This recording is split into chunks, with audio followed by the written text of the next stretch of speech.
All right, so this is the first of three videos, which will be used as a remediation tool for period 7, part 1, for my push classes. You can see Roman numerals 1 through 5 of the outline deal with some of the larger topics of the progressive movement. Then we look at specific presidencies, starting with Theodore Roosevelt. Then we go to Taft. We'll look at the 1912 election, and we'll end the progressive era remediation with Woodrow Wilson. So to get us started, looking at progressive roots, we want to know that when this reform movement is beginning, what are the goals of the progressive era? The goals were to stop monopolies, end corruption, um, increase efficiency, and stop social injustice. So, we're looking at the progressives really as a middle class movement trying to fix the ills that were exposed during the Gilded Age. The whole method of the progressives was to strengthen the state, as in the government, to give more power to the government, and then using the government as a vehicle for reform. So this has some ideas that trace back to the Greenback Party of the 1870s, and the Populist Party of the 1890s. It seems like the progressives believe that as America is becoming a more modern industrial society, it calls for more government action. And it's a departure from that laissez-faire capitalism that we usually associate with the Gilded Age. We saw some important writers here, not necessarily the muckrakers, but some important writers that use the power of their pen to make their progressive points. In some of our lectures, we talked about Henry Lloyd wrote Wealth Against Commonwealth. This struck against Standard Oil Company. Thorstein Veblen wrote The Theory of the Leisure Class in 1899. This criticized people who made money seemingly for just money's sake. He in this book he spoke of predatory wealth and conspicuous consumption. This can be interesting to look at this when we are entering the 1920s, and how the values and beliefs of American society change in the 1920s. Anyway, Theodore Dreiser, he looked at um, or his works criticize promoters, profiteers. Once again, really trying to tackle some of the ills that people saw with Gilded Age society. Other causes seemed to gain steam during the Progressive Era. Socialists, they started to gain more votes in the ballot box. We saw advocates of the social gospel movement. This was with Christian charity. I believe that you saw a passage on your test, dealing with the social gospel, calling for helping the poor. Um, we see female suffragists, so women are definitely going to get involved in calling for social justice as well as the right to vote. Um, and also one of the earlier authors that we associate with the Progressive Era is Jacob Riis, writing How the Other Half Lives, 1890, which is at the very start of Period 7. He wrote about the lives of the poor. He wanted to divert attention from America's infatuation with how the rich live, and instead show the life of people living in the New York tenements, the New York slums. This would later influence Teddy Roosevelt, who is the New York Police Commissioner, before he went on to bigger things. So some people or some groups that we really associate with champion the progressive cause would be muckrakers. Muckrakers are social critics. They're typically journalists or writers. In their writings, they expose what they saw as corruption or injustice. They typically wrote for some magazines like McClure's. They got the name Muckrakers by Teddy Roosevelt. It wasn't a term of endearment, it was actually a critique. Roosevelt was really unimpressed with their tendency to focus on the negatives of society rather than focus on some of the positive things that were going on. However, so who were the active and prolific muckrakers? Well, Lincoln Steffens. wrote Shame of the Cities. He exposed city corruption in cahoots with big business. Ida Tarbell, she tackled the ruthless business tactics of John D. Rockefeller and the Standard Oil Company. You have Upton Sinclair, which we'll talk a little bit more about when we look at Theodore Roosevelt and the consumer, writing his book, The Jungle. And so these muckrakers were really loud about the ills, but they really didn't offer any cures. To the muckrakers, the cure for the societal ills was democracy. They didn't really have faith in politicians leading the charge, but they felt like if they got their story out to the public, then the public conscience would eventually remedy the problems. So where do we see progressivism take root in politics? Like I said, the progressives generally came from the middle class. The middle class here at the turn of the century felt sandwiched between the big business trust on the top and the immigrant working class on the bottom. And so they're going to push for a variety of political reforms that will help the cause. They favored and generally got the following accomplished. They got some voting reforms accomplished. The initiative, where voters could initiate laws. The referendum, where voters could vote proposed bills, whether to put it into law or not. The recall, where voters could remove elected officials rather than waiting for their term to expire. The secret ballot, which is called the Australian ballot. This is to help get a true vote and avoid intimidation at the polls. The direct election of senators by the people, which will be the 17th Amendment.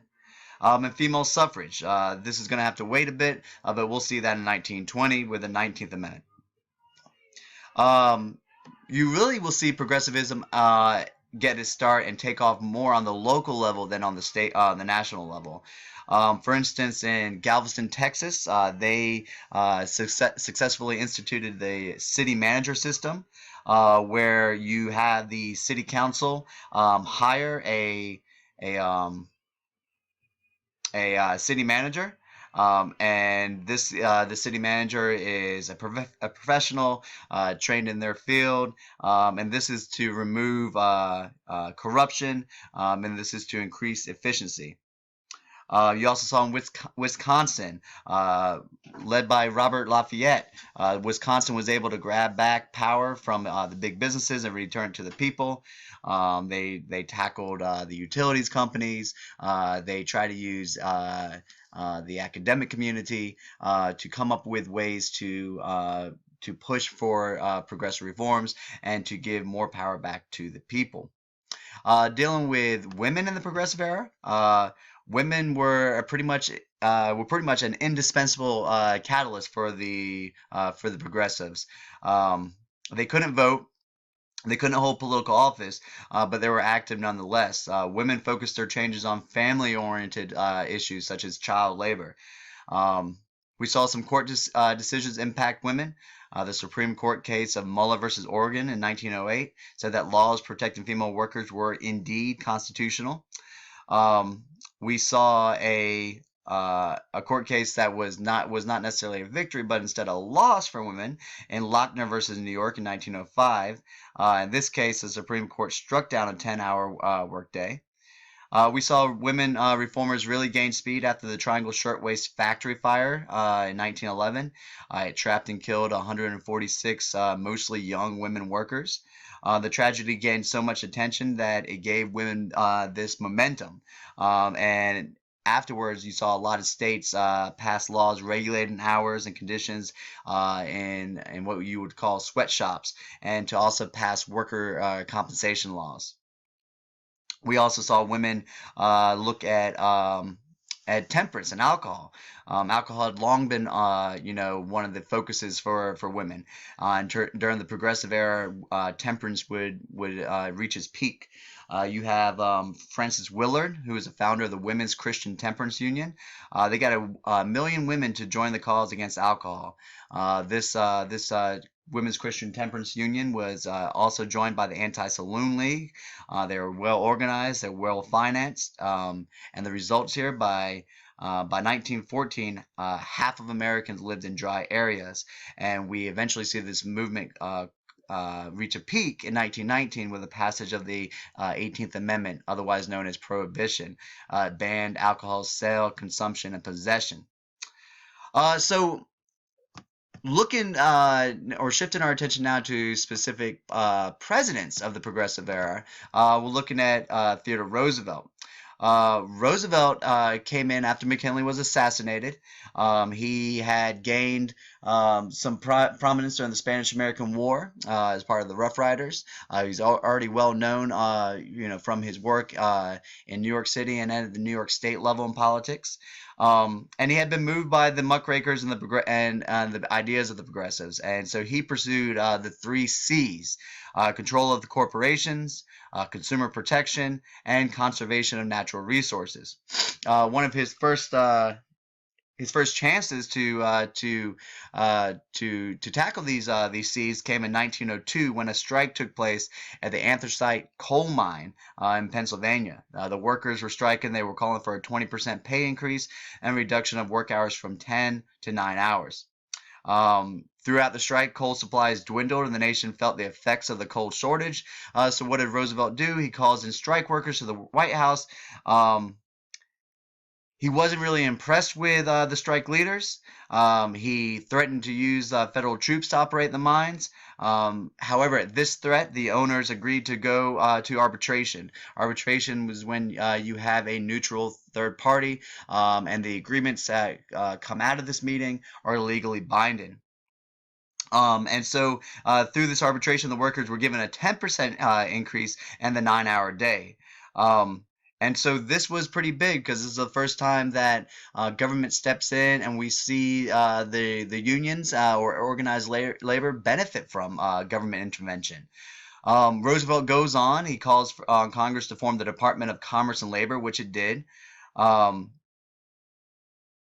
This department would investigate interstate trade, may come important later for all the trust busting that we associate with Roosevelt and Taft. Roosevelt going after the corporations. He had some work to do here. The Interstate Commerce Commission was created in 1887 that had been designed to regulate the railroads, but it was proven to be ineffective. So more needs to be done. So what does Roosevelt and the Congress do?